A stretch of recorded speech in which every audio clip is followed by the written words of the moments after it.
throughout the country to look at this as a call to action, to invest in education.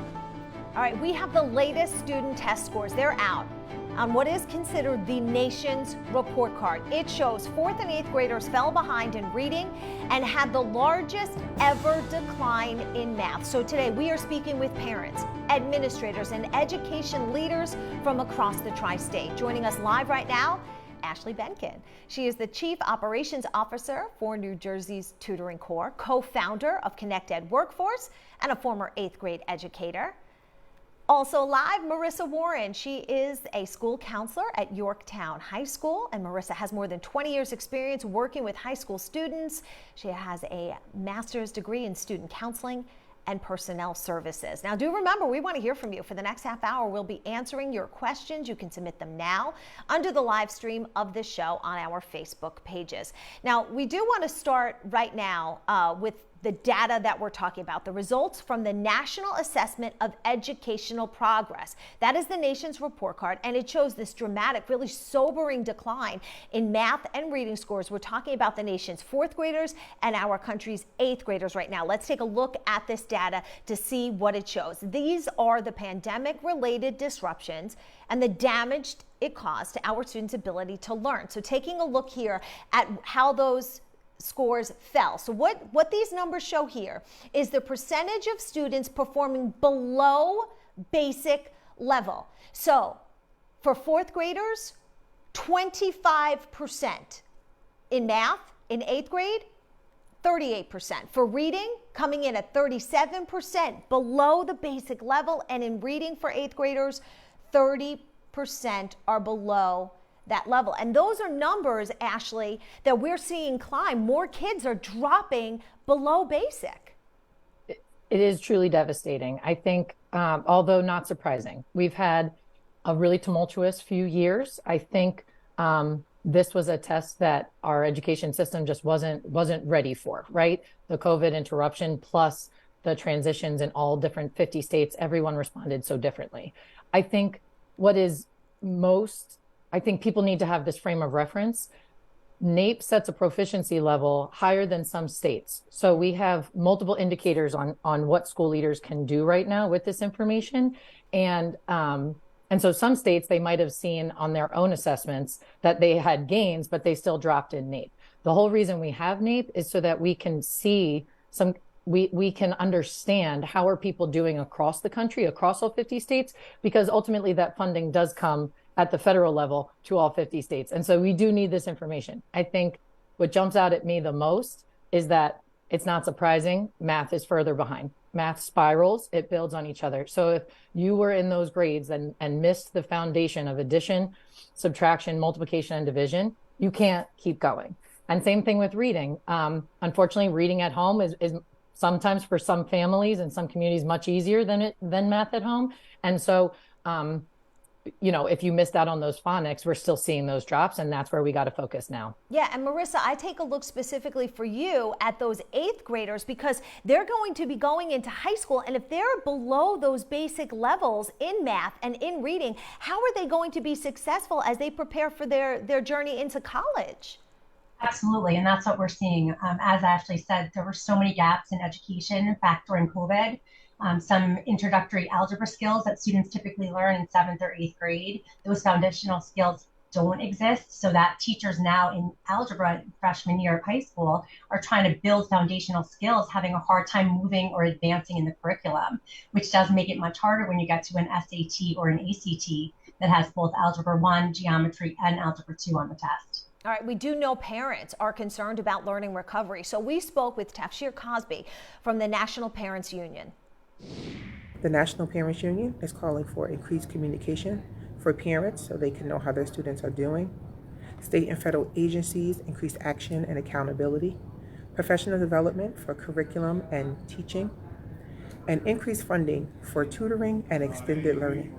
And I know, Ashley, that's one of the things you're passionate about. I am. So coming from the classroom, knowing I had to, serve 100 8th graders in ELA, the task is daunting. And often, there will always be students that you cannot support nearly enough based on what they need. So I can't imagine trying to do that now. When it comes to high dosage tutoring, You need at least multiple times during a week, an hour each of those times, so minimum 2 hours a week. It's most beneficial, the research shows, ELA or literacy for the lower grades in that K2 span. For math, actually, it's more beneficial in the 3 to 5 span if you're going to focus on elementary. And just like Marissa was saying, high dosage tutoring for algebra right now is probably the best thing any middle school or programming supporting middle school can start to do, because again, the cascading effects of not having those foundations as you advance towards up the math chain is really scary. So for us in New Jersey, the tutoring core is statewide and focusing on K-5 and trying to partner with other providers that do middle school and high school, because all students need it right now. We wanted to reach out to a superintendent and get their take on exactly what the schools are doing to affect change. We spoke to the assistant superintendent in South Huntington School District. We're not seeing it only with students with disabilities. We're seeing it with general education students as well. Again, in every state across the United States. So what should schools be doing to address these challenges? They should be personalizing instruction. Individualized, differentiated instruction for all types of learners, both students with disabilities and general education populations, will allow for schools to really target the individual needs of learners. We cannot apply a Band-Aid solution and expect it to help everyone, but rather really need to think about the individual needs and strengths and areas of growth for every single learner in our schools. Okay, so that was obviously Hayley from iTutor talking about what she thinks really needs to happen, which kind of echoes what you were just saying, Ashley. But I do know that we do have that sound from the superintendent, so let's listen to what he's saying is happening inside of our schools.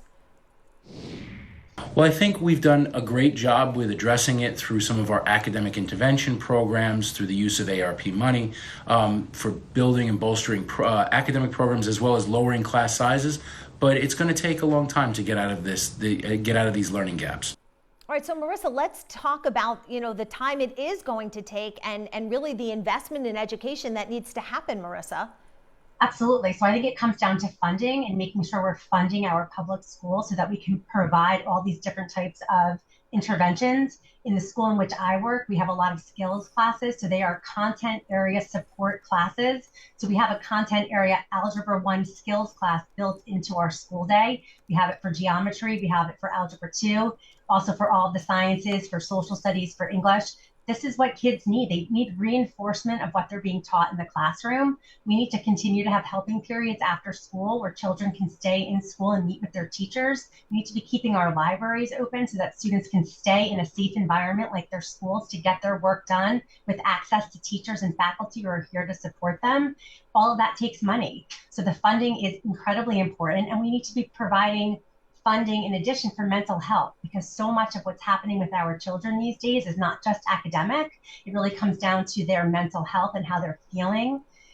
Teaching executive functioning, teaching organizational skills, providing them with all these soft skills that they need to be successful, not only academically, but also in the workforce one day. Right, and we do know, there's different ideas being floated out there, extending the hours, after school homework help, tutoring, summer enrichment programs. Let's listen to what the education secretary had to say after this report came out. I think what we can do right now is make sure that we're utilizing the funds that we currently have. We have more money in education now than at any other point when as an educator for me. We need to make sure we're utilizing the funds for academic recovery, and we need to communicate with our families how we're using the dollars. So short term, that's what we need to do. But I'm calling on all leaders throughout the country to look at this as a call to action, to invest in education so that we don't go backwards. I'm confident, Brianna, that if we focus on our reading and math and on science, that we can lift our students' performance and we can make our education system the best in the world. I'm confident. All right, so we want to make this, obviously a great space for children to learn, to grow, to thrive.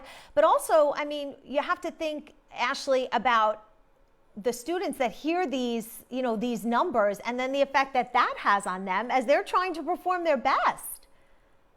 You're exactly right. And that builds on exactly what Marissa said. The districts that are intentionally building space in the building so that you have the support, that time for getting those social check-ins, right? Whether it be a school counselor or additional supports, because that can come from a lot of different places. You could have mentors, you could leverage City Year. There's lots of ways that you can do that.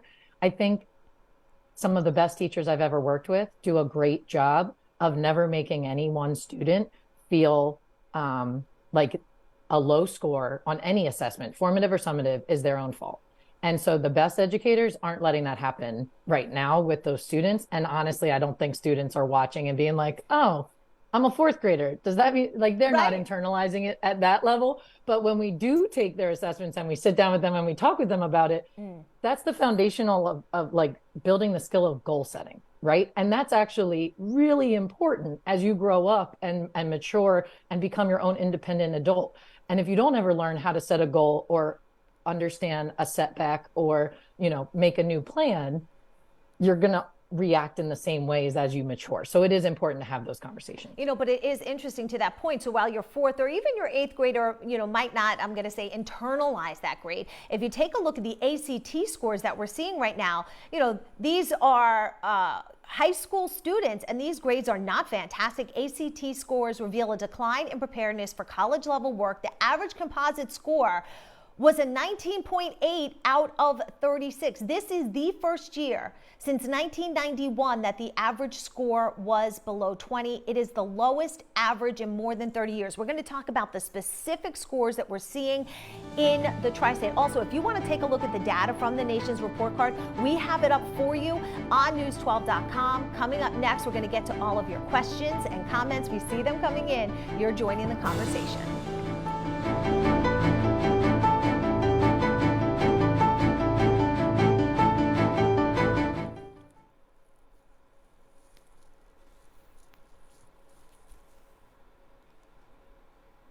Hello to everybody on Facebook. Okay, so we are through that first section. Whew. We got in a lot, I think, though. Marissa, this time I'm going to, actually, we have a different shot from Hayley that we're going to intentionally take. Phil. So we are going to take a shot from Hayley at the top here. And we're going to reintroduce what we're talking about, and she is just kind of talking about that NEEP data. And then before we get into the questions, we're going to have that. I'm going to talk about those ACT scores, Marissa, and go to you. From there, we're going to trend into the questions and comments. We have some new ones that came in, so I want to read those to you, and then I just need to do something really quick. So we have Stephanie saying, who could have predicted this? We knew that school closures would impact negatively on students. The state government is responsible, as is the teachers union, for keeping students out of school. They caused the problem. Then we have, actually that one's blank, so it's like matriculating right now. So I'll read it to you in a second. It's just not in there. Okay, I just need to grab the information on the ACTs. Okay. And just while we're on Facebook right now, one of the things that we were talking about before we started the show was the amount of students that take the ACTs and how that number is now so low. And Marissa, you were explaining that. So I think if we can, at the top here, when we talk about that data, I'm just going to mention some of the numbers because it's very low. 12% in New Jersey, 10% in New York, and 9% in Connecticut. So I'm just going to mention that there at the very top. Phil, what's the time back? Okay, we're 45 seconds back. Let me just see if this, oh, this one looks long. Okay, scores have been falling since before the pandemic, which was devastating. There's a gross disparity in district funding. Schools need to get more funding in programs than others, not less. Implementation over the years of concepts like whole language, fuzzy math, core curriculum have students and parents struggling with logic. We need to go back to proven methods if we hope to join global elite Singapore, China, Japan, Finland, Poland. Lack of discipline, respect, and safety in the classroom distracts from learning. Substance abuse is also part of that comment. So a lot to unpack there. Those are being moved to the B, right? Okay, I don't see them.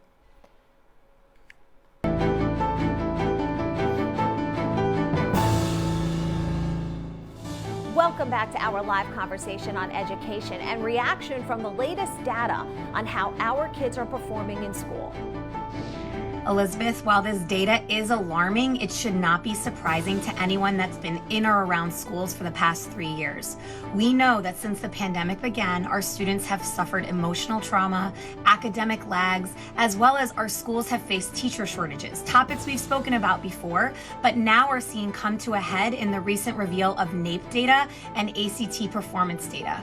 All right, so we're going to get to reaction on both of those data points and, of course, answer your questions. So if you want to join the conversation, now is the time to head to Facebook. So we just heard the Hayley reference that ACT data. So I do want to talk about that. The report is showing 42% of ACT testing graduates in the class of 22 met none of the subject benchmarks, which are indicators of how well these students are going to perform or expected to perform in college courses. Marissa? So back to what we talked about earlier in terms of the foundational skills that are lacking with some of our students based on the pandemic. I think trying to play catch up with that.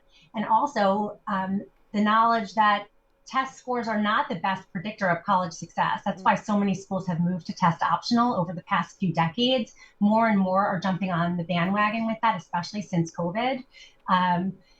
Students are really trying to focus more on their schoolwork, and that's what the educators that are involved with them are trying to help them with. Focus on those things that you can control, which type of classes that you're taking, rigor of coursework, executive functioning skills, experiences, playing a sport or an instrument, being involved in art and music, going on field trips. All of those things become much more important in the college admissions process and less focus on ACT scores. And fewer students are taking the ACT and the SAT school test as well now. That's a new trend that's happening as well because colleges are not putting as much emphasis on it. Yeah, to that point, I want to let everybody know at home, I was surprised by how low the numbers of were. New Jersey, only 12% of the graduates took the test. If you head over to New York, that number drops down to 10% of students that were taking it. And in Connecticut, the estimate was only 9%. All right, we do want to get to these questions. So Heather's from New Jersey. Ashley, I'm going to give this one to you. She says, oh my gosh, where are these standards from? Who created them? And what even are the standards? I'm so tired of everyone thinking our children are only worthy if they fit into some shape or standard. So Ashley, I know you can speak to the Nation's Report Card and how long we've been taking this test. Yeah, absolutely. So the standards for the Nation's Report Card are set by, a mix of educators. It's a sampling across the entire country. It's not one region or one group. And they come together and they say, this is what each in fourth grade in ELA and fourth grade math, a student should be able to have this knowledge. And then in eighth grade math and eighth grade reading, a student should be able to have this knowledge. And ultimately, it's because of those things we've said. Foundational reading skills are important, and you need to have them before you hit fourth grade. The foundational math skills are incredibly important before you hit eighth grade and get algebra. And so as the algebra continues. So the standards are set nationally, and then those cut scores, there's a whole process. We're not going to talk about it here. I think the most important thing to remember, though, is that these are helpful to think about, is my child doing well and are they on track? And then as a parent, what can I do to help them? As a school leader, same thing. Am I building in intervention blocks, or am I just piling on, right? Are we continuing to operate our school day as we always did, or have we reacted to this information in a positive way? And then same thing at the district level. Are we allocating funds appropriately from the pot that we have now to show when you invest in education, it is responsive, it's proactive, it's going to make new programs that students need, again, driven by that data that shows they need it. We have to keep that momentum going. All right, Marie says, stop testing them. We all knew this. What did we expect? It shows that virtual schooling does not work. Get them back on track and move forward. And then we had Ann just write in. She felt the same way. She said homeschool, and this would not have happened. Homeschool kids are 1 to 2 grades ahead of government school kids. So Marissa, your thoughts on that? Yeah, I mean, I can understand that. That's a totally different platform of education than what we moved to. I mean, our teachers and our faculty were put in a position we were not trained for, even at all. And I want to really pat my colleagues on the back for stepping up to the plate and doing the best job that they possibly could. Many of us are parents ourselves, and we were trying to educate our students while we were also trying to take care of our own children at home. I think teachers did a phenomenal job given the technology. I mean, back when we started with COVID, none of us really knew what Google or Zoom was. We had never used those platforms before. And our teachers did an amazing job figuring out how to use those resources to engage our students in learning.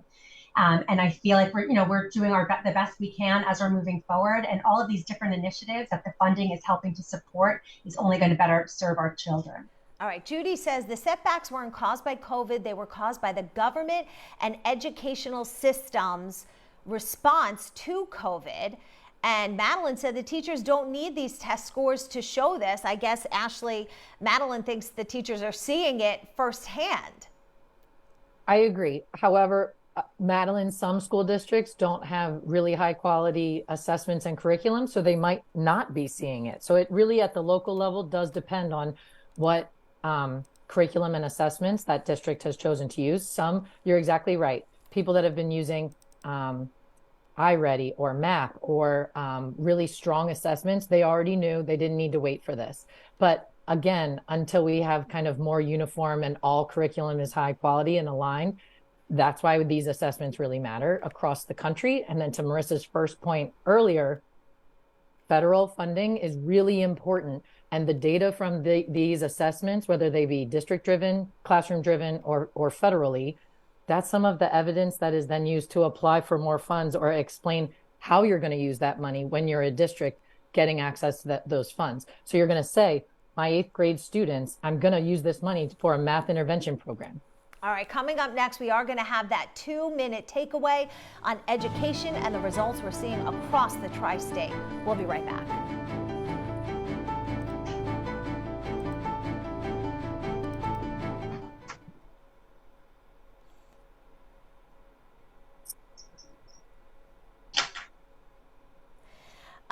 We have somebody, her name is Lanisha Chambers, and she says, I think a simple, very effective strategy for assisting students is to provide the textbooks for home. The textbooks should be comprehensive and detailed with explanations, whether they leave it at home or they can use it for homework or if they have to carry it back and forth. Online textbooks don't work for the families. And I think that also speaks, Ashley, to, some of the connection issues also that we know, some of the data out there really shows that as well. You're exactly right. My district actually did not send Chromebooks home this year.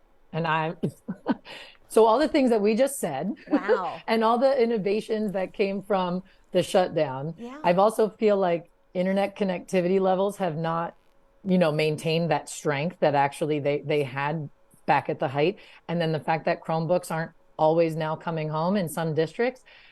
Lanisha, you're completely correct. An online textbook is not helpful if you're not provided the devices in order to access it at home. And I know for us and my family, I was able to find an $85 Chromebook on like a Facebook sale so that my kids could do their work at home because I didn't want to put up the fight. And I'm like, that's a problem, right? That's you shouldn't especially rely. If you have multiple kids and they're all trying to do their homework and they're all pulling on whatever server, how does this get done? That's right. And I only have 3 kids. So I can only imagine the families that are much larger and doing that same thing. And then your parents that are working from home all at the same time. Like it's not tenable. Right. Yeah. Right. I saw that and we ran out of time and I didn't want that to not be part of the conversation, at least on Facebook. So hopefully that's where she's watching. I know. Well, I think it's interesting too, because I really like Google Classroom, and Marissa was saying like that's one of those new things we all had to learn on the fly. Oh yeah. What I have not figured out, and I don't know if this is a Google problem or just like a settings issue, is parents getting access to those things still only goes through your child. I'm like, why? again, if Chromebooks aren't home, I can't check this. Yep. Or am I just supposed to log them on no one sat us down and said, here's exactly how you're going to be able to do this. If I handed you my phone right now, my interaction with my son's teacher would be that exact point, Ashley. 6 seconds. 4. I want someone from Google to tune in and be like, here's how you do it.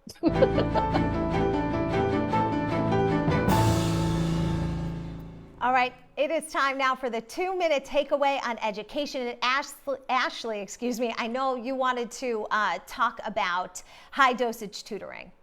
Absolutely. So high dosage tutoring is the student-centered responsive intervention that we should all be using across all districts, all states, districts that blend in those intervention blocks. That's where you find the time during the school day. And apprenticeship. Next, we can't ignore our workforce. So, teachers cannot be relied on to fill these gaps and do the after school programs and the before school programs and then teach for an entire day. So building an apprenticeship pathway will allow us to tap into more people as they gradually learn and train to become an educator someday. And incentivizing the workforce. That's right. I think, again, these NAEP scores can look a different way. This is what happens when federally and each state does not prioritize your education workforce economically like they do STEM and healthcare fields. All right, Marissa, I know you wanted to talk about those soft skills for students. Yeah, absolutely. I think it's really important that we're teaching or increasing the amount of time we're spending on these soft skills like leadership, executive functioning, time management, all skills that are relevant for education and beyond. And funding. Absolutely. We can't do a lot of the initiatives that we're talking about if we're not being funded properly for them. The tutoring that Ashley is talking about, the built-in skills during the school day, all of that has to come from some money. And then, of course, the holistic approach to college admissions. Yeah, I think the most important takeaway you can take from me today is remembering that scores are the smallest thing that are looked at in the college admissions process. All right. Thank you both so much for your time and getting to so many topics here. Now, tomorrow we're going to be talking about your health issues, including the rise in RSV and flu in the tri-state, what you need to know tomorrow.